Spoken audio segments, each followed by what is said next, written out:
سوالونه په یو قسم نه وي دلته دا سوال د ځان پوه کولو دپاره چې یا الله دې کې څه حکمت دی یا تعجب دی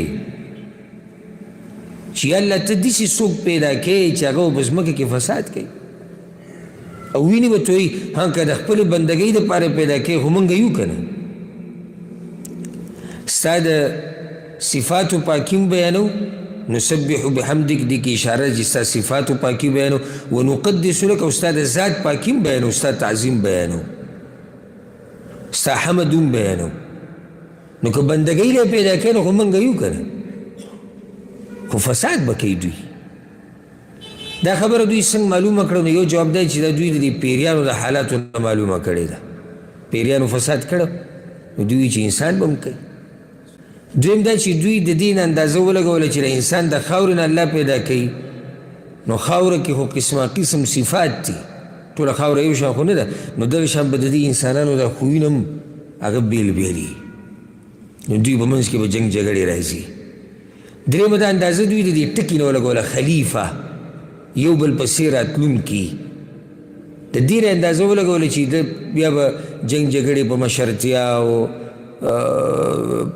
په ملکیت باندې او دا زما دی او دا ستا دی او دا په دې به جنګ جګړې کېږي نو هغوی ځکه دا سوال وکړو هغوی اعتراض نه کوو په الله باندې چې اعتراض یې وکړو دا خبره په نفسونو کې پرته وه چې موږ غوره یو موږ غوره یو د انسان نه نو څه ضرورت دی چې الله اوس یو خلیفه او انسان پیدا کړي الله ولا لنډ جواب ورکړو انی اعلم ما لا تعلم خبره ختمه ما ته د هغه څه پته ده چې هغه تاسو ته پته نشته ما ته پته ده چې د بندګانو مصلحت په څه کې دی ما ته پته ده چې د بندګانو نقصان په څه کې دی ما ته پته ده د ظاهر ما ته پته ده د باطن ستاسو دا خبرې د تاسو ظاهر ته ګورئ باطن خو ملایکو ته نه دی معلوم که نه اخو علم نور د ملایکو سره شتي نور نشتی نو دا دلیل دی په دې باندې چې د غیب علم دا صرف د الله سره ملایکو سره نه ځکه که ملایکو سره د غیب علم وی چې د انسان په دې پیدایش کې څومره حکمتونه دي نو هغوی به دا سوال دا به یې نه وی کړی اوس یې ورته الله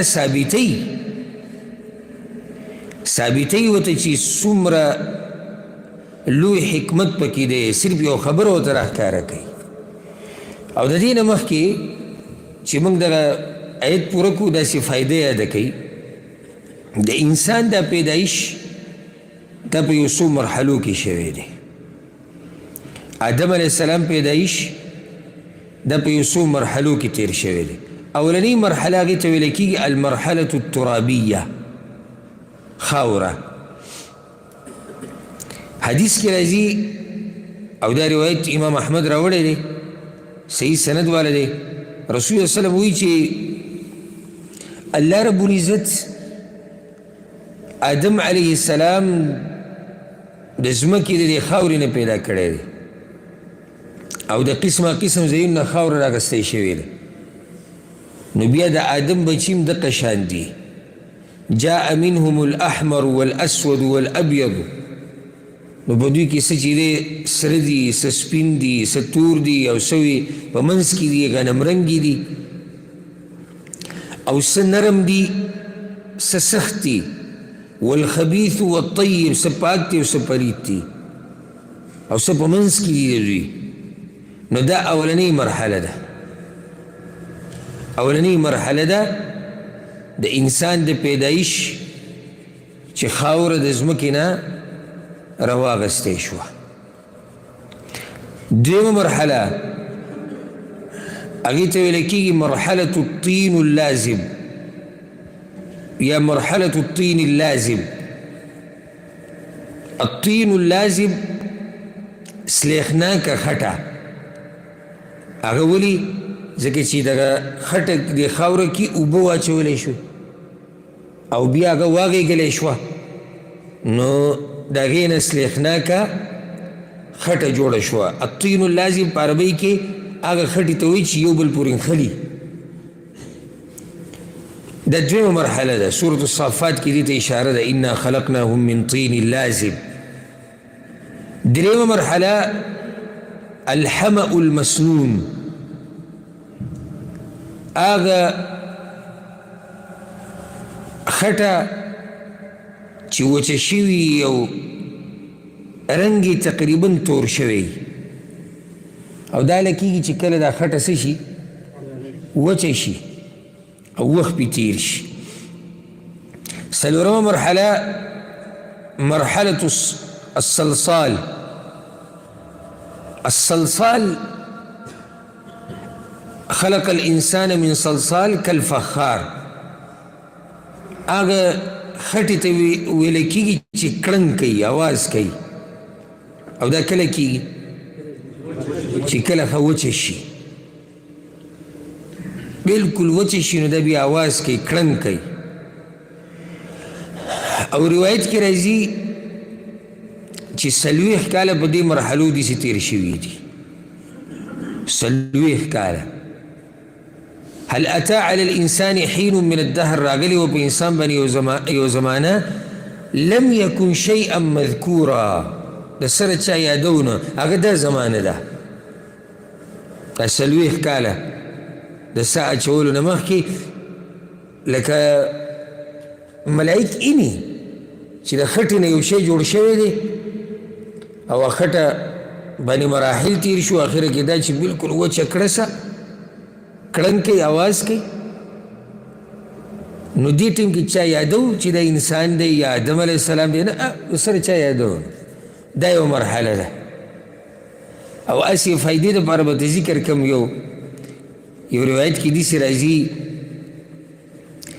امام طبري راوړی دی یو اثر کې، وی عمر بن الخطاب رضی الله عنه یو پیر تېرېدونو یو کس تلاوت یې واورېد او هغه دا آیت وی هل اتی علی الانسان حین من الدهر لم یکن شیئا مذکورا. په انسان باندې داسې زمانه راغلې وه چې د سره چا یادو نه. وی کله چې عمر رضی الله عنه دا آیتونه واورېدو وی ارمان چې د سره چا یاد کړی نه وی، یعنې چې همدغه مرحله کې پاتې شوی، د هغه د عذاب نه د یېرې د لاسه وي الله ته مخامخ کېده. وي د دې نه ښه دا دی چې د سره یاد کړی شوی نه، بس دقه شان پاتې شوی. بیا دې نه بعد اخرنۍ 5مه مرحله هغه دي سا اچول په دې انسان کې. رب العالمین بیا په دې کې روح ور واچوله. نو چې څنګه د الله دې قدرت ته ګوره، څنګه چې پکې روح ور واچوله نو د هغه خټې نه غوښه او وینه او اډوکي جوړ شو. او دا کار د الله نه علاوه بل څوک نشي کولی. او داسې انسان یې نه دی پیدا کړی، بس انسان سمیع بصیر متکلم، خبرې کوي، اوري، اینی. او داسې راځي په بعضو آثارو کې، وی دا سای چې کله آدم علیه السلام کې واچوله، او ګوره دا خبره یاده کوي، زما هر کال کوششي چې دوره تفسیر د بر کال نه جدایي دی کال لا انشاءالله که الله ژوند راکو او الله توفیق د پوره کولو راکو نو ډېر څه به نوي اورئ چې هغه تاسو مخکې نه دي اورېدلي. زما کوشش دی، بلکې ما ته خو اسانه چې دا خبره دغه شان روانه ساتم، کومې اسانې خبرې هغه سړی کوي. نه، موږ کوشش دا کوو چې زموږ وروڼه او خویندې په دې قرآن ښه پوه شي او ډېر څه یې زده کړي. داسې راځي بعضو اثارو کې وي کله چې آدم علیه السلام کې دا سا واچولی شو نو دا سا د سر نه شروع شوه. د اولنۍ سا د هغه په سر کې راغلی و. او وایي چې کله دا سر برابر شو که نه نو آدم علیه السلام د خپل بدن ته کتو او ډېر په تعجب کې و، ځکه چې مخې ته دا بدن لکه خاوره ده او غوښه ترې جوړېږي، رګونه جوړېږي، هډوکي جوړېږي. نو هغه ډېر په تعجب کې و. وی کله چې دې نوم ته راورسېدو، دا سای خېټې ته دې نوم ته، نو یې کوشش یې کوو چې روان شي. ښه نو لاندې خو لا سا نشتي، نو ځکه بیا الله په قرآن کې وي وکان الانسان عجولا، او انسان دی تعدي کوونکي. هغه زموږ نیکه تعدي کړې وه. سا چې دی هغه خېټې ته رسېدلی ده، ولاکته تللی نه ده، هغه چې زه وایي چې زه روان شوی، زه پاسېدی. ځکه الله وایي خلق الانسان من عجل. انسان په فطرت کې د تادي پرته ده، اوس غواړي چې هر کار په تادۍ سره وشو. یو روایت کې داسې راځي، امام ابن حبان راوړی دی او زه د یقین سره وایم چې دا فایده به ټول اول پرې راوړي. که چېرته شاذ او نادر داسې پکې وي نو او جدا خبره ده. وی کله چې دا سا واچولی شوه په آدم علیه السلام کې، انس بن مالک رضی الله روایت ته رسول وسلم وایي. نو بعضو روایتونو کې داسې راځي چې کله دا سا پکې پوره واچولی شوه او موږ وایي شروع د کوم ځای نه وشوه؟ د سر نه. نو دا پرنجې وکړو. آدم علیه السلام څه چل وکړو؟ پرنجې. نو ملائکو ته وی چې الحمدلله ووایه، نو هغه وی الحمدلله. نو الله ورته وی یرحمک الله، الله دې به تا رحم وکړي. نو دا هغه طریقه ده دا مونږ یې چې کوو. دا مخکې اورېدلې تاسو؟ دا هغه طریقه ده. آدم علیه السلام چې سر کې سا واچولی شو هغه پرنجې وکړو. چې پرنجې وکړو ملائکو ته الحمدلله ووایه. چې هغه الحمدلله وی جواب الله ورکو یرحمک الله. نو دا زمونږ د نیکه فضیلت دی او دا زمونږ سره احسان دی د الله. زمونږ نیکه آدم علیه السلام نه دومره مقام ورکړه. بله فایده ورسره یاده کې یاسې مخې لراله، آدم علیه السلام ذکر په قرآن کې 50 شپېرې شوی دی په 50 آیتونو کې. د آدم علیه السلام ذکر په قرآن کې 50 شپېرې شوی دی په 50 آیتونو کې. بله فایده ورسره دا یاده که، دا خو موږ مراحل د آدم علیه السلام د پیدایش ذکر کړو. بیا د آدم علیه السلام چې کوم نسل د اولاد دی د هغوی د پیدایش مرحله بیا لږه جدا ده. هغه 15 مرحلې دي. اولنۍ مرحله نطفه د پلار او د مور. په دې شکل کې انسان د مور په خېټه کې هسې دا کله کله د هغې نوم ډېرې غټې شروع کړي که نه، نو ده ته د اصل رایادول غواړي. لکه اوس موږ خو اصل ټول د خاورو نه پیدا یو. څنګه ټول د خاورو نه پیدا یو؟ آدم علیه السلام د خاورو نه پیدا دی. خو بیا د آدم علیه السلام بچي داسې پیدا شوي چې اول دا نطفه ده، یو څو ورځو دپاره دا د مور په خېټه کې په رحم کې. دویمه مرحله هغې ته ویلی کېږي علقه. دا په قرآن کې ذکر شوي سورة المؤمنون کې او نورو ځایونو کې هم دي. علقه بیا د وینې چم ته وایي. نو څو ورځې دی بیا د وینې چم پروت. بیا مضغه په عربۍ کې بیا د غوښې چم ته ویلی کېږي، بیا غوښه ده. بیا پسې بله مرحله اډوکي دي. اډوکي دي او هغې ته سرمن واچولی شي. 15مه مرحله بیا په ده کې سا اچول دي. نو عام د آدم علیه السلام چې کوم اولاد دی هغه بیا په دې 15 مرحلو تیر شوی دی. نو آدم علیه السلام د خاورې نه پیدا دی، انسانان د خاورې نه پیدا دي، ملائک د نور نه پیدا دي، او پیریان چې دی هغه د اور نه پیدا دي. دا خبره قرآن کې هم ده او حدیثونو کې هم ده. یو بله فایده به ذکر کړو، خبره نه ډېره اوږده شوه، خو زه یو به بله ذکر کړو. انسان چې کله پیدا شو یا پیدا کیږي، یو مرحله د دې نه مخکې ده، څه مراحل د دې نه بعد دي. انسان پوره تیریږي په 15 مرحلو باندې اطوار. اولنۍ مرحله هغې ته ویل کېږي دار الاقرار. اقرار خو پېژنئ که نه؟ پلاني د دې خبرې اقرار وکړو، پېژنئ دا ټکی که نه؟